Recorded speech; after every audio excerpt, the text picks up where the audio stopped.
Oh Jason, anak, napadalaw ka. Napakurap si Bianca nang mamataan ang anyo ng isang matangkad na lalaki. Mukhang kanina pa pala nagmamasid sa kanila ni Grandma.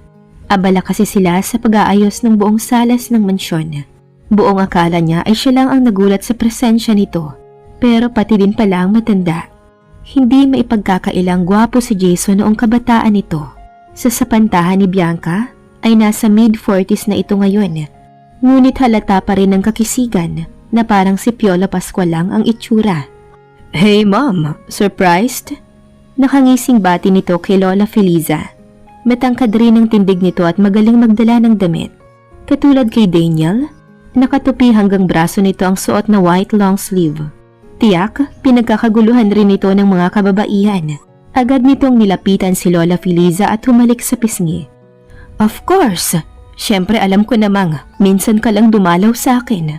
Come on son, let's have a seat. Yakag nito sa malapit na sofa set. I dropped by, hindi kasi masyadong busy sa ospital ngayon. Saad nito nang maupo sa kalapit na sofa kaharap ni Lola. Napapagitnaan nila ang maliit na glass coffee table. Ganun ba iho? Gusto mo ba ng kape at tsaa? Usisa nito. No need mom, I just want to check you out here. Mukhang naglilinis kayo. Oh, you've got your company here. You hired a new nanny? Magiliw nitong tanong. Na tila matagal nang walang nababalitaan sa mga kaganapan sa buong mansyon. Nagulat si Bianca sa sinambit ni Jason. Sa totoo lang ay may naaalala siyang katono nito. Parang si Carol lang. Nung mapagkamalan din siyang bodyguard ni Daniel nung araw na yon. Napatingin tuloy siya sa sarili niya. Malamang nakasuot kasi siya ng apron. Kaya siguro napagkamalan siyang katulong. No Jason, come, follow me. Doon tayo sa kusina at may ipapakita ako sa'yo. Alam mo bang nag-bake ako ng cake? Wanna have some? Masaya na gayak ni Lola Feliza sa bagong dating. Really? Wow, I never thought you're gonna do it again. Takang napalingon si Lola Feliza kay Jason. What? Umasim rin ng kaunti ang mukha nito.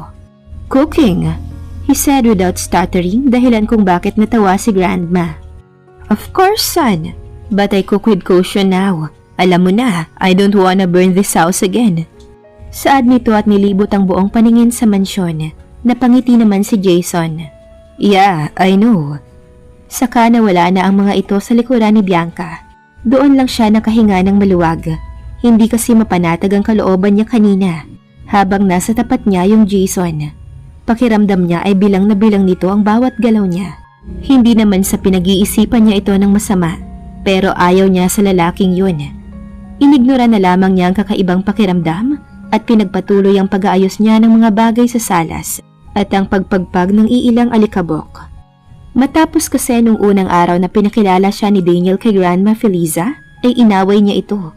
Lahat na ng klaseng masasamang salita ay sinabi niya rito. Kung saan nakarating pala iyon kay Grandma. Hindi niya alam kung nakatanggap nga ng sermon si Daniel mula rito. Kung kaya ay lumipad ka agad ito papuntang site at may 5 araw na nga itong hindi umuuwi. Kaya binababad niya ang sarili sa pagtulong sa mga gawain dito sa mansyon ni Grandma. Siyempre, she's part of the family now. Wala namang masama doon, diba? 5 days ago, nagpahatid lang naman siya sa mansyon dahil sobrang bagot na siya sa pamamahay ni Daniel. As per Grandma, she's always welcome to visit itong mansyon at isiping kanya rin iyon. Kasi, she's part of the family now. Hanggang ngayon nga ay hindi pa rin siya makapaniwala. Ma'am Bianca, naiilang ho ba kayo kay Sir Jason? Napalingon si Bianca sa sinambit ni Lindy. Isa ito sa mga maids dito sa mansyon. 5 araw niya palang kakilala si Lindy, pero sadyang tunay na madaldalang babae. Madalas ito ang kausap niya kapag busy o may ginagawa si Grandma. Palangiti ito at madalas palakwento ng mga kakaibang karanasan niya sa mansyon na may kababalaghan, katatakutan at hindi maipaliwanag ng sensya. Naikwento pa nga nito sa kanya ang unang araw nito sa mansyon, kung saan pinarusahan nito ni Jason noon dahil nabasag daw nito ang pinaka-iniingatang stethoscope nito. Malay ba naman daw nito kung ano ang bagay na yun? Matagal nang naninilbihan sa mansyon si Lindy at gamay na nito ang takbo at pamamalakad sa pamamahay ni Grandma.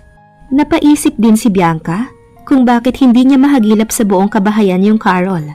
Parang may kung anong bagay siyang gustong itanong dito, pero hindi niya naman alam kung saan ito hahanapin. Okay lang naman yan, Ma'am Bianca. Ako din kaya dati. Huwag kang mag-alala. Atin-atin lang naman to. Ilang sandali pa ay naisipan nila ni Lindy na kumuha ng mga bulaklak para ilagay sa flower vase. Nakasunod lang siya rito. Napakalawak ng hardin dito. Ito kasi ang view na pinakaunang nakikita niya tuwing pagising niya sa umaga, simula nung tumira siya rito. Palapit na siya sa gate ng hardin nang makita ang paglilinis ni Vandolph sa pool area. Naaliw naman siya sa nakikita niya. Hindi naman siya ignorante sa pool, pero matagal na niyang gustong subukan yung kuhain yung mga dahong nahuhulog doon sa tubig. Ma'am Bianca! Nakangiting bati sa kanya ni Vandolph. Tinapunan niya rin ito ng isang malawak na ngiti habang nakatingin siya sa ginagawa ni Vandolph. Maaliwalas ang bagitong mukha ni Vandolph na nakababatang kapatid ni Lindy. May katangkaran din ito at halatang sanay sa mga gawaing mabibigat na bagay. Gusto niyo bang subukan? Tanong nito sa kanya. Nangislap agad ang mga mata ni Bianca na tila nababasa nito ang iniisip niya. Okay lang ba? Excited niyang tanong sa binata. Naku, wala ho yun. Sabay kamot nito sa batok. Paano ba gagamitin? Ganito po dapat. Saka pinahawak nito sa kanyang hawakan ng paddle. May kabigatan iyon. Kaya hinayaan na lang niya na igiya ni Vandolph ang kamay niya para maabot ang ilang lantang dahon. Mahaba ang naging biyahe ni Daniel gawa ng sa Bicol pa siya nagmula. Nirush niya ang dapat ay 2 linggong trabaho niya sana doon. Isa na marahil sa mga dahilan ng biglaang pag-uwi niya ay ang balitang bumisita si Jason sa mansyon ni Grandma. Kilala niya ang lalaki, kung kaya't inayos niya na ang lahat at iniwan kay Ricky, his assistant, ang pamamalakad doon. Isa pa ay naiisip din niya si Bianca. Dapat ay isinama na lang niya ito doon sa site. Hindi man lang siya nakapagpaalam sa asawa. Alam niyang may hindi sila pagkakaunawaan noong nakaraang araw. Walang oras na hindi ito pumapasok sa isipan niya. Sana'y dinala na lang niya ito kahit halos sobra ang galit nito sa kanya noong pagsuotin niya ito ng panlalaking outfit. Na-miss niya ang babae kahit na ayaw nitong ibigay ang hinihingi niya. Pero masasaan ba't papayag din ito sa kagustuhan niyang maging ganap na silang mag-asawa. With that thought, it made him ache for her scent, her lips at buong kaanyuan ng asawa. Hindi naman kaila sa kanya na hinahangad nga niya si Bianca. Unang kita pa lang niya sa picture nito noon ay kakaiba na ang naramdaman niya. Noong nakaraan ay nakita niya itong nakasuot ng pantulog. He tried his best to calm himself down para hindi ito lapitan at dalhin sa kwarto nila at maangkin ito. Pigil na pigil niya ang sarili ng mga oras na yun. Naiisip pa rin niyang hindi siya mamimilit. Alam niyang ito ang gagawa ng paraan to have him, na ito ang lalapit sa kanya. Saktong kakapasok lang niya ng gate ng mansyon, ay mabilis siyang nakapag-park sa may di kalayuan mula sa pool area. Papalabas na sana siya ng kotse nang mamataan si Bianca. Likod pa lang nito ay nakilala na niya agad. He cursed. How could he realize that it was her? Ganoon na siya kadala sa babaeng ito? She's wearing a floral dress. With that curve, sa tingin niya ay hindi lang siya, kundi lahat ng lalaking nakapaligid rito ay mahahalina sa asawa. Kaya hindi niya mapigilan ng panga nang makita niya ang pakikipagkwentuhan nito sa kabaro niyang Adan. She's smiling from ear to ear. At lantaran ng pakikipaglapit nito sa ibang lalaki, agad niyang nabuksan ang pinto ng kotse. He tried to compose himself. This woman is really messing up with his temper. Naglakad siya palapit sa kinatatayuan ng mga ito. Balak niya sanang hilain ito ngayon, pero may naisip siyang isang bagay na gawin. For sure, tataas ang presyon nito sa gagawin niya. He smirked. Tumikhim siya sa likuran ni Bianca at nung lalaking kausap nito ngayon. Hey wife! Agad lumipad ang mga mata ni Bianca sa pagmumukha niya. Sa walang pagdadalawang isip ay agad niyang nilapitan ng asawa at kinintala ng mainit na halik sa labi. Kasabay noon ay ang pagkakabuhat niya kay Bianca mula sa lupa. Una ay gusto niya lang talagang inisin ng asawa, pero hindi ganito ang naiisip niya. Kung gaano kapusok ang halik na ibinigay niya, ay ganoon din ang binabalik nito sa kanya. Hindi niya mapigilang damhin ang katawan nito. Dala ng gigil niya. Kainis, what did just happened? Nakakalasing, at kapwa hingal sila pareho ng bitawan ng isa't isa. Bianca is blushing red nang maibaba na niya. Nahiya ba ito? Then, she desired him to? Ganoon ang nasa isip ni Daniel. Pero noong maisip niya ang pakikipagkwentuhan nito sa ibang lalaki, ay nagpapainis sa kanya yun. It stirs something deep down na hindi niya magawang pangalanan. Let's go. Kayag niya dito at mabilis na nahawakan ang kaliwang kamay nito. Saan tayo pupunta? Tura ni Bianca sa kanya. Uuwi. Napakunot ang noo si Daniel nang biglang alisin nito ang kamay niya mula sa pagkakahawak niya rito. What? Hindi makapaniwalang tanong niya rito na ngayon ay naka-cross arms na. Aalis na tayo agad nang hindi man lang ba tayo magpapaalam kay Grandma? Angil nito sa kanya na mukhang masamang-masama ang loob na aalis silang walang paalam sa matanda. Napakamot siya ng tuluyan sa batok niya. Isipin mo yun, he'd drive fast as he could for straight long hours para makita lang ito at wala pa siyang tamang tulog niyan. Asa ng hustisya? Aniya sa sarili. Nang mapansin nitong wala siyang naging reaksyon sa mga sinabi nito, ay humalukip-kip lang ito at umiwas ng tingin. Let's go. We really need to go. Hindi pa ako nakakatulog. Pinuntahan lang talaga kita dito. I'm sorry cause I left you. Paumanhin niya. He's expecting nakakagati nito ang paawa effect niya. Dito na lang muna ako. Giit nito sa kanya. Kitang-kita niya ang pagtatampo nito.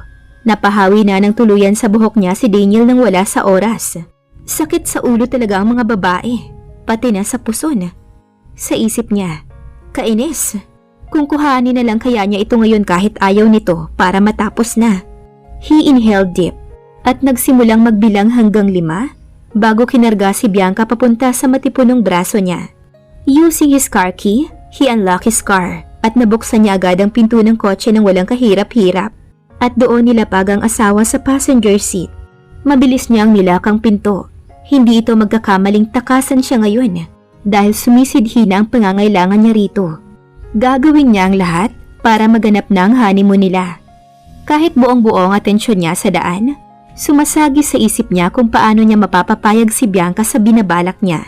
Siyempre, malaki ang magiging partisipasyon nito sa gagawin nila. He needs her full attention for making him want her. Gulong-gulo naman ang utak ni Bianca nang bigla siyang isakay ni Daniel sa kotse nito.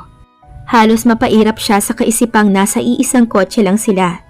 Ibig sabihin, iisang hangin lang ang lumalabas at pumapasok sa sistema nila. Mabilis nitong inihinto ang kotse. Ang bilis naman nilang makarating sa isipan ni Bianca.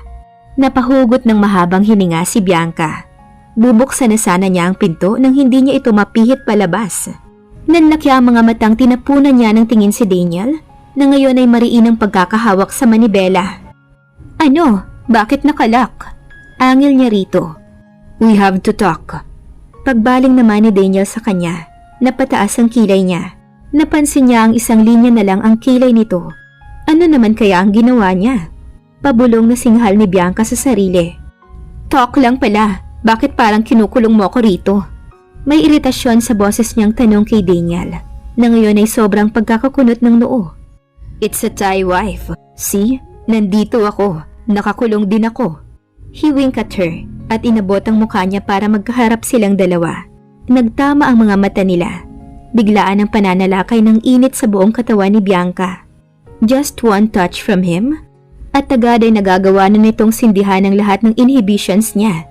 Kaya walang pagdadalawang isip ay napapiksi siya mula sa hawak nito. Pwede na ba tayong lumabas? Pakiramdam ni Bianca ay ang liit-liit ng espasyo sa pagitan nila. Naiinis siya dahil amoy na amoy niyang kabanguhan nito. No, I need a word with you. Madiin at may pagbabanta ang boses ni Daniel. Napalunok siya. She calmed herself. Maybe she's overthinking. She tried to look away, but his stare at her couldn't leave her at peace. I want you in my bed tonight. Seryoso na saad ng asawa sa kanya. It's like him saying that he owns her, that he can now claim her, and he can do whatever he wants to do with her. Napakagat sa ilalim ng labi niya si Bianca. Parang tinamaan siya ng kidlat sa kanyang kinauupuan, na naging dahilan para mapakuyom siya ng husto. Daniel is perfect. He is the kind of species na hindi mo kayang sayangin. At bukod doon ay hindi niya maitatanggi na mag-asawa sila. He owns her actually. Napahugot siya ng mahabang hininga. Pero nanatiling tikom ang bibig niya. Hindi niya maintindihan kung ano ang sasabihin kung sasagot na siya. Isa pa, para kasing huminto ang mundo niya dahil sa sinabi nito. Sobra naman kasing prangka ng salita nito, samantalang wala pa siyang karanasan. Hindi siya sanay sa mga ganitong negosasyon. Pero tama bang pagdiskusyonan nila ang bagay na yun? Napabuka ang bibig niya, pero naitikom din niya yon agad dahil wala naman siyang mahanap na angkop na salitang maaaring maipanglaban kay Daniel. Okay, alam kong nagulat kita sa sinabi ko, but I know gusto mo rin to. Nararamdaman mo rin yung nararamdaman ko. Am I right? Nakangiting saad nito sa kanya. Nanlaki agad ang mga mata ni Bianca. Nakatira ba ito ng katol? Sa isip niya. Paano nito nasasabing gusto rin niyang may mangyari sa kanila? Pakiramdam niya ay nag-aapoy ang buong pagmumukha niya dahil sa kahihiyan. She know herself, hindi pa siya ready, and she's still in control of her thoughts. Nung naaamin siya sa totoong nararamdaman niya, hindi pa siya nahihibang para makipaglaro ng apoy sa lalaking ito. Mabilis siyang kumala sa pagkakahawak nito. Pinagtagpo niya ang mga bagang niya at tinapunan ng masamang tingin si Daniel. Come on, I'm not fooling you around here. I'm just giving you suggestions para sa ikabubuti nating dalawa. It could only be the best way. Daniel is trying his best to negotiate with her. He's choosing his words carefully. Though, hindi na talaga niya napigilan ang labi niya kanina sa pagiging prangka sa asawa. Sana'y wag naman itong isipin na bastos siya. It is just when Bianca is around, he can't control himself. At isa pa ay asawa niya ito. At wala namang masama kung gagawin nila ang ginagawa ng mag-asawa talaga. Pero to be honest, he tried it with some random girls. Pero hinahanap pa rin niya ang asawa. At hindi niya ito kayang saktan. Napasuntok sa manibela si Daniel. Frustrations. Yun ang nakikita ni Bianca sa mukha ng asawa. Sumandal ito sa manibela. Nababagabag naman si Bianca. Hindi niya gusto ang nararamdaman ng mga oras na yon. Guilty at konsensyang umaatake sa kanya.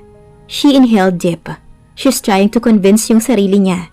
Pero napalingon siya kay Daniel nang talikuran siya nito at mabilis na nakalabas ng sasakyan. Naiwan siya doong mag-isa. Naalala ni Bianca ang sinabi ni Grandma sa kanya. Ilang araw na ang nakalipas nung una siyang ipakilala rito. Si Daniel ay ulilang lubos na. Wala na rin itong mga magulang. At dahil sa maliit na puhunan na naiwan ng mga magulang nito, nagawa nitong mapalago ang mga negosyo nila. Malaki ang naitulong ni Daniel sa negosyo ni Grandma dahil nagawa nitong maisalbang naghihingalong negosyo ng mga Mendrano. At the age of 25, tinanggap ni Grandma ang partnership nila ni Daniel dahil sa maling pamamalakad ni Jason noon. Mabilis na lumabas ng kotse si Bianca upang sundan si Daniel. Kaso mabibilis at malalaki ang hakbang nito kaysa sa kanya. Kung kaya't hindi niya ito naabutan ng pagkakasara nito ng pinto. Napatakip siya ng tenga sa lakas ng kalabog niyon. Kinabukasan, isang mahabang hininga ang pinakawala ni Bianca nang makahanap ng pwesto malapit sa magarang swimming pool ni Daniel. Sa may side kasi ay mayroong lounge chair na maaaring pahingahan galing sa paliligo. Matagal na niya itong naisip gawin, kaso ngayon lang niya ginawa. Naisipan niyang doon dalhin ang merienda niyang orange juice at ang paborito niyang cheesecake. Pinatong niya ito sa mini table na malapit lang rin sa kanya. Komportableng nahiga si Bianca sa lounge chair na yon. Napakaaliwalas ng buong paligid. Bughaw na bughaw ang kalangitan. Bago napadpad ang paningin niya sa nag-iisang lalaki sa gawing kanan ng pool. Tumikhim ito at parang walang nakikitang tao doon at inalis ang suot nitong damit. Naiwan sa katawan nito ang cycling shorts na dahilan ng biglaang paglunok niya. Hindi niya maiwasang mapatitig doon. Dumako ang paningin niya sa maskuladong katawan nito na animo pandesal sa kanyang paningin. All of them were in the right places. Hanggang sa napansin niyang nakangisi at nakakalokong mga mata nito. Inaabangan ba nito ang pagtingin niya? Agad umiba ang tingin ni Bianca. Dahil ramdam niya ang pag-iinit ng buong mukha. Nahuli siya nito na tinitignan ang katawan nito. Napatakip siya ng buong pagmumukha. Binalik niya ang tingin dito nang makitang nasa tubig na si Daniel at ini-enjoy ang paglangoy. Malawak ang pool ng asawa. It is designed for Olympic Games. Kaya hindi mo talaga matitiis ang hindi magtampisaw doon.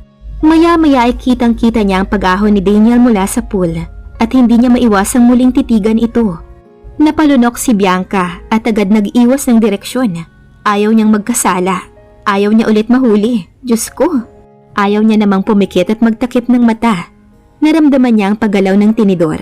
Agad niyang tinapunan ng tingin ng lalaki at kitang-kita niya ang pagkain nito ng favorite cheesecake mula sa plato niya. gamit ang tinidor na alam niyang ginamit niya ngayon lang. Nanlaki ang mga mata niya nang makitang dumapo iyon sa labi ni Daniel. Too much sweet honey is bad for your health. Saka mabilis na inabot nito ang towel sa malapit niya, na kinagulat niya dahil wala naman siyang nakikitang towel doon kanina. Ayaw mang aminin ni Bianca, pero parang uminit bigla ang buong kapaligiran. Kasabay noon ang panunuyo ng kanyang lalamunan, kaya mabilis niyang inabot ang orange juice niya at uminom. Binulit niya rin agad ang baso sa mesa when she suddenly felt his stare, kung kaya't tumagilid siya sa kaliwang side niya at nagkunwaring may tinitignan doon. Napasinghap siya nang mapansin niyang nasa gilid na niya si Daniel. Humiga ito sa katabing lounge chair.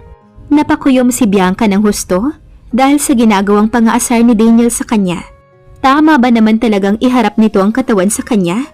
Nanggigil siya. She was ready to leave when Daniel suddenly tried to reach her orange juice. Nananadya nga talaga ito sa isip niya, nang hindi sinasadyang nasa ibabaw niya ito dahil may kalayuan ng mini table at kailangang dumukwang ng kung sino mula sa gilid niya para maabot iyon. Nanlaki ang mga mata ni Bianca nang ma-realize ang posisyon nila ni Daniel. Natatakot siya na baka may makakita sa kanila. Wala sa sariling na itulak niya ito na kinalaglag nito kaagad. Napadaing ito sa sakit. Mukhang napalakas ang pagtulak niya sa asawa. Ikaw kasi, ang kulit mo ayan ang napala mo. Wika niya sa sarili. Hanggang kailan kaya magtitiisan ng mag-asawa? Abangan sa susunod na kabanata. Maraming salamat po.